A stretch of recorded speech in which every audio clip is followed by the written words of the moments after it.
O sucesso das viagens nesse primeiro momento, para alguns historiadores, se deve a um conjunto de fatores. E principalmente ao fato de que as viagens foram feitas durante o verão, o que diminuiu os problemas causados pelo mau tempo. Além dos imigrantes terem dinheiro suficiente para financiar uma viagem tranquila, o que proporcionou uma estadia curta no porto da Holanda. Consta que em torno de 10 mil suíços teriam migrado para os Estados Unidos nos anos anteriores. Talvez até no início da crise eles não estivessem tão exauridos pela crise.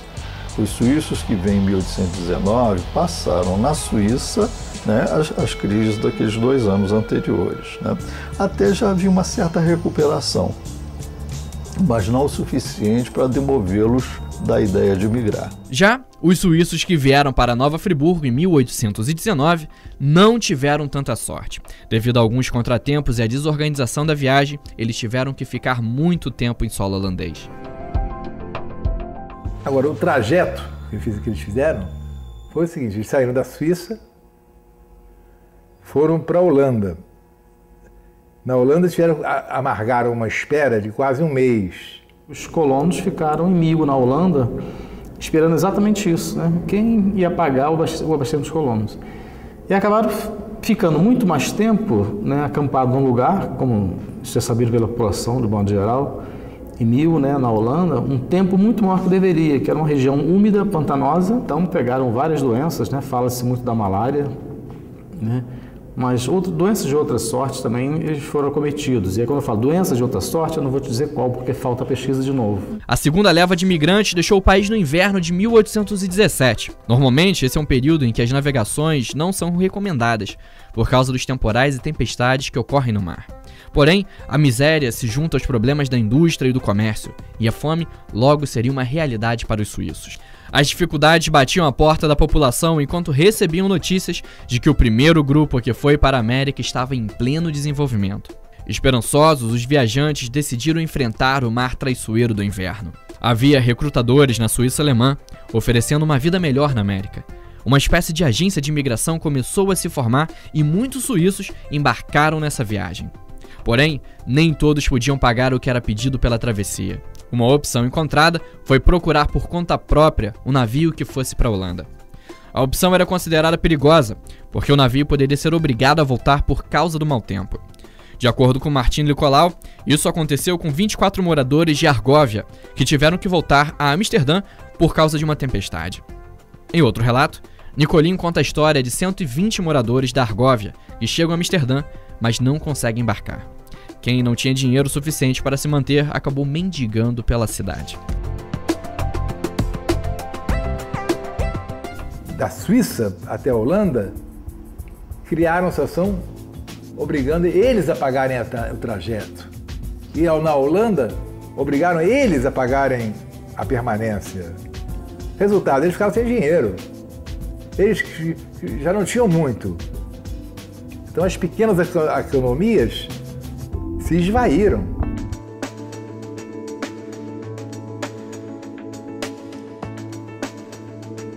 Com a chegada da primavera, as viagens programadas durante o inverno puderam ser realizadas. Nesse momento, os suíços já estavam fugindo da miséria e da fome. Entre os anos 1816 e 1817, cerca de 10 mil suíços deixaram a terra natal em direção à América do Norte. Os imigrantes passavam por diversos problemas ao longo da espera da viagem e durante a própria viagem. A chegada também não era um mar de glórias. Muitos tinham que ficar esperando em Amsterdã para embarcar. Durante a espera, gastava-se quase todo o dinheiro da travessia. Outros mal tinham dinheiro para gastar. Quando embarcavam, tinham que enfrentar os desafios da viagem. Alguns ficaram doentes e morreram. Outros barcos se perderam e demoraram mais para chegar, e ainda tinham aqueles colonos que, ao chegarem, não tinham como pagar o restante da viagem e eram vendidos como escravos. Realmente, a viagem foi muito demorada. A viagem como um todo. A travessia, se você contar da Suíça para o Brasil, tem algumas levas, não todas, que duraram 6 meses de viagem. 6 meses de viagem, né? 3 meses no mar.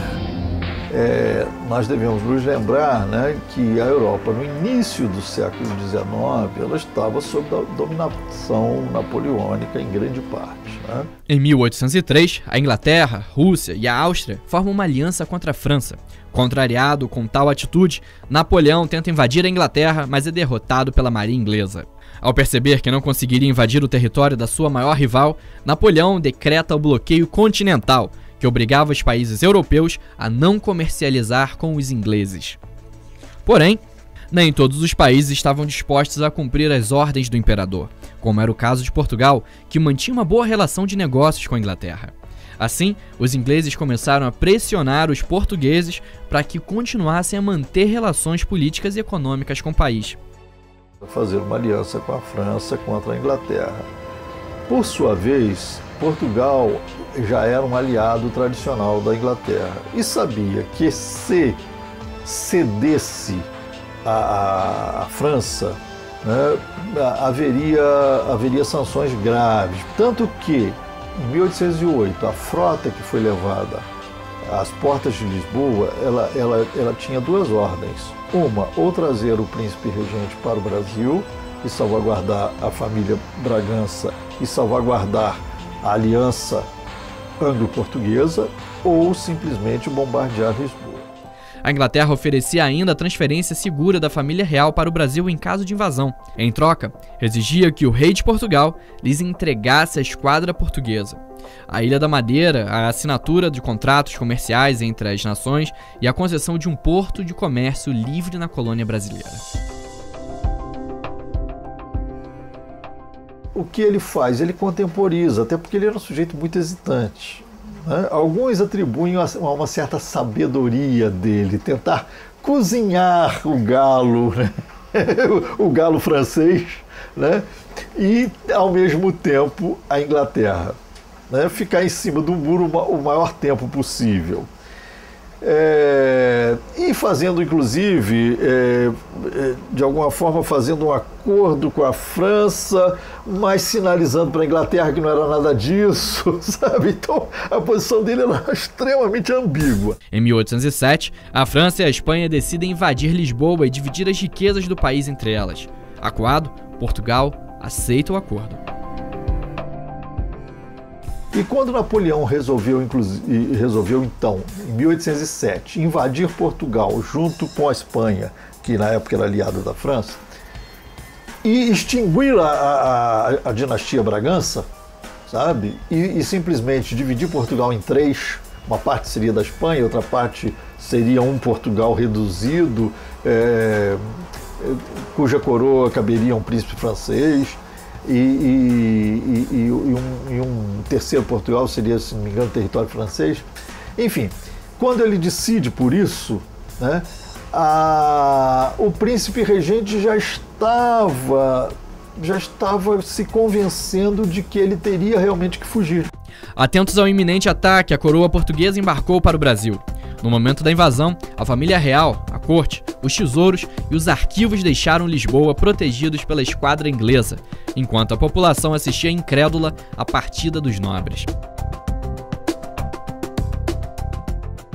Ele foge de Portugal, até ele só realmente decide fugir quando as tropas francesas já estavam às portas de Lisboa. Diga-se de passagem que a marcha foi tão forçada que as tropas francesas estavam exauridas. Se houvesse uma mínima resistência, essa resistência seria bem sucedida, sabe? Porque os franceses haviam atravessado a Espanha, né? Saído da França, atravessado a Espanha e chegado a Portugal a toque de caixa, né?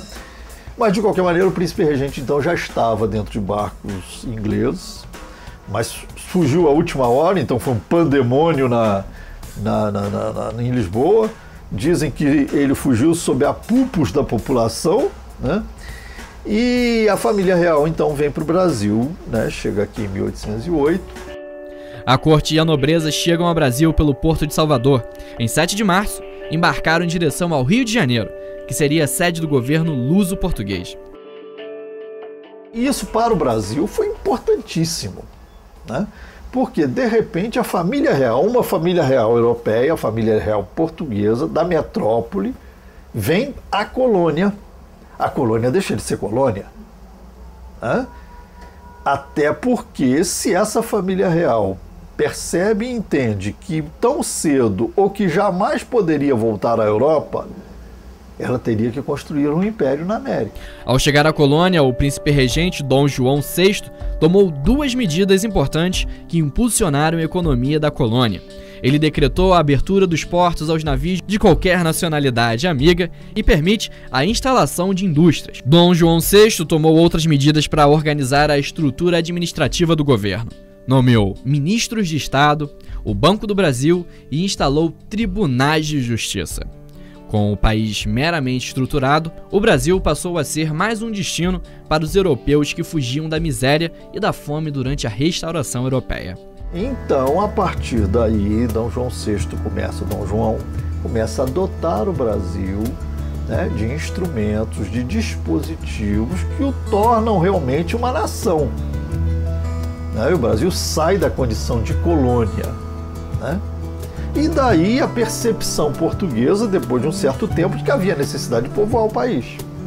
Todos esses acontecimentos contribuíram para a vinda dos suíços para o Brasil e no próximo, Por Dentro da História, vamos acompanhar a viagem dos colonos e conhecer um personagem importantíssimo para o desenrolar dos acontecimentos que culminaram na criação da colônia de Nova Friburgo, o negociante Sebastião Nicolau Gachet.